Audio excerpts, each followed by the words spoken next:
Matric পৰীক্ষা দিব বিচৰা ছাত্ৰ ছাত্ৰীসকলৰ বাবে ভাল খবৰ। মুখ্যমন্ত্ৰীয়ে বৃহৎ ঘোষণা কৰিছে।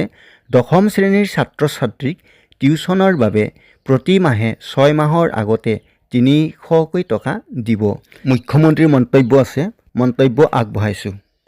যে মেট্ৰিক পৰীক্ষা দিয়াৰ আগতে সব ল'ৰা ছোৱালীকে অলপ মাষ্টৰ এটাই চাই দিলে ভাল হয়। তেতিয়া ল'ৰা ছোৱালীয়ে ভাল ৰিজাল্ট কৰিব পাৰে।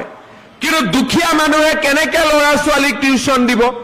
সেইকাৰণে যিমান ল'ৰা ছোৱালীয়ে মেট্ৰিক পৰীক্ষা দিব 6 মাহ আগৰ পৰা তেওঁলোকৰ বেংক একাউণ্টত মই 300কৈ টকা দিম, যাতে মাষ্টৰক আমি টিউচন বা ঘৰত গাঁৱত যোন ল'ৰা ছোৱালী অলপ শিক্ষিত ল'ৰা ছোৱালী থাকে তেওঁলোকে যাতে গধূলি আমাৰ মেট্ৰিক কেণ্ডিডেটখিনিক পঢ়ুৱাব পাৰে।